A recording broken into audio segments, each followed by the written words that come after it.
মানুষ নাকি ফিনিক্স পাখি, মৃত্যুস্তূপেও মিরাকেল রমেশ। হ্যাঁ, সোশ্যাল মিডিয়া খুলতেই তার ছবি, তার ভিডিও, তার প্রত্যেকটি কথা কোকড়াসে গিয়েছে সাধারণ মানুষ। অনেকেই অবাক দৃষ্টিতে তাকিয়ে শুধু একটি কথাই বলছেন, কিভাবে সম্ভব এমনটাও। বলছি বিশ্বাস কুমার রমেশের কথা। তিনি একমাত্র জীবিত যাত্রী এয়ার ইন্ডিয়ার সেই অভিশপ্ত বিমানের, যার মৃত্যু হওয়ার কথা ছিল, কিন্তু মুহূর্তের মধ্যে তিনিই বেঁচে গিয়েছেন, মারা গিয়েছেন তার ভাই। এমনই প্রশ্নের মধ্যে তিনি অবশেষে মুখ খুলেছেন। আহমেদাবাদের সিভিল হাসপাতালের বেডে শুয়ে তিনি প্রধানমন্ত্রীর কাছে বলেছেন ঠিক কি ঘটেছিল। সংবাদ মাধ্যমের কাছেও বিশ্বাস কুমার রমেশ মুখ খুলেছেন ঠিক কিভাবে বাঁচলেন তিনি, ঠিক কি হয়েছিল, কি বলছেন তিনি। তিনি বলছেন, আমার চোখের সামনে সব হয়েছে, আমার মনে হয়েছিল আমি মরে যাচ্ছি, কিন্তু চোখ খুলে দেখি বেঁচে আছি। আমার নিজেরও বিশ্বাস হচ্ছে না আমি কিভাবে বাঁচলাম। আমি সিট বেল্ট খুলে চেষ্টা করি, বেরিয়ে যেতে পারি। টেক অফের পরেই বিমান বন্ধ হওয়ার মতো হলো, লাইট জ্বলে গেল, তারপর হস্টেলে ঢুকে গেল। আমি যেদিকে ছিলাম হস্টেলের নিচের তলার দিকে ছিল।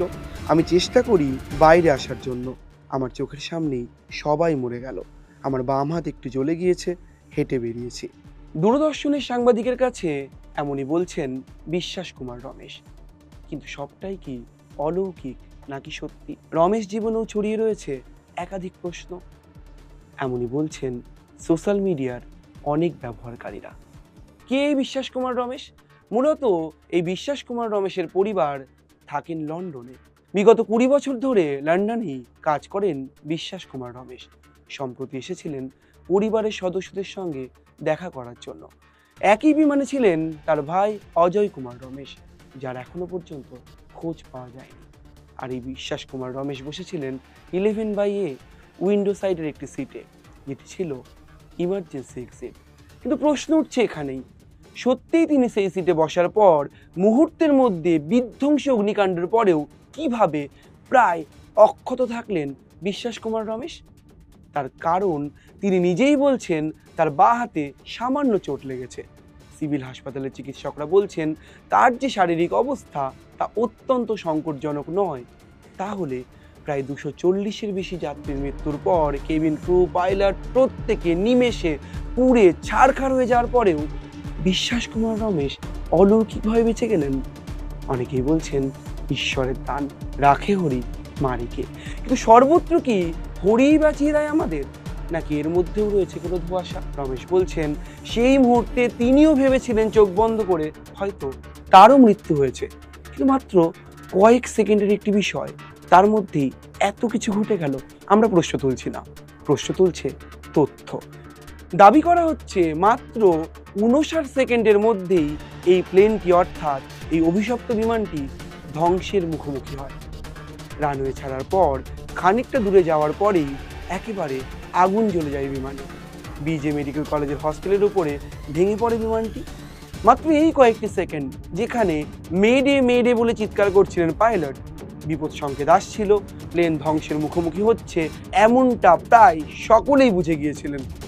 তখন বিশ্বাস কুমার রমেশ কি করছিলেন? তিনি বলছেন তার সামনে থাকা বিমান সেবিকা থেকে শুরু করে আঙ্কেল, আন্টি, তার কথা অনুযায়ী যারা যারা ছিলেন বিমানের মধ্যে বসে, প্রত্যেকেই মারা যাচ্ছেন। তিনি সিট বেল্ট খুললেন, ইমার্জেন্সি এক্সিট থেকে বেরিয়ে এলেন।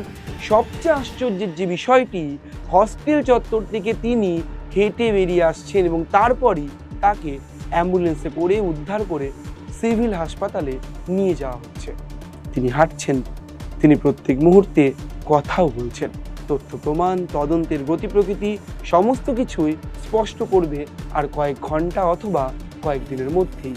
বিমানের যে ব্ল্যাক বক্স নিয়ে নিরন্তর চর্চা হয়, সেই কালো বাক্সই অনেক কিছুই বলে দিতে পারে ঠিক আগের মুহূর্তে কি হয়েছিল। বিশেষজ্ঞরা বলেন বিমান দুর্ঘটনা মূলত বিমান ক্রাশের পর কারো বেঁচে থাকার সম্ভাবনা অত্যন্ত কঠিন। উদাহরণ, তথ্য, প্রমাণ সেটাই বলছে। ভারতবর্ষের আকাশে যে ভয়ঙ্করতম দুর্ঘটনার কথা বারবার করে বলা হয় তা হল 1996 সালের 12ই নভেম্বর। মাঝ আকাশে মুখোমুখি চলে আসে দুটি বিমান, আর সেখানেই মৃত্যু হয় প্রায় ৩৪৯ জনের। তারপরেও একাধিক বিমান দুর্ঘটনা হয়েছে, মুহূর্তেই জ্বলে পুড়ে ছারখার হয়েছে একের পর এক বিমান। বোয়িং নিয়েও প্রশ্ন উঠেছে নিরন্তর। পরিচর্যা চর্চা নিরন্তর হয়েছে যে ইনফ্রাস্ট্রাকচার অর্থাৎ পরিকাঠামোর উন্নতি নিয়ে সরকার ঠিক কী ভাবছে। তার মধ্যেও প্রশ্ন উঠেছে এইরকম ভয়ঙ্কর বিমান দুর্ঘটনার পর কারো বেঁচে থাকা নিয়ে। বিশ্বাস কুমার রমেশ বেঁচেছেন। এয়ার ইন্ডিয়া থেকে শুরু করে আধিকারিকরাও বলছেন একমাত্র জীবিত যাত্রী তিনি।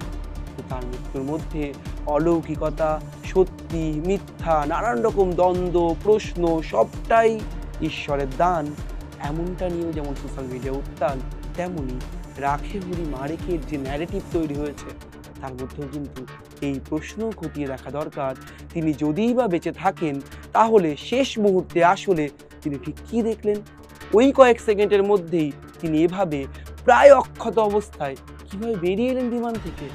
এমন প্রশ্নেরও তদন্ত হওয়া উচিত বলে মনে করছেন অনেকেই। ক্যামেরায় ব্রতিন কুণ্ডুর সঙ্গে রবীন্দ্র দাসের রিপোর্ট, সংবাদ প্রতিদিন .in।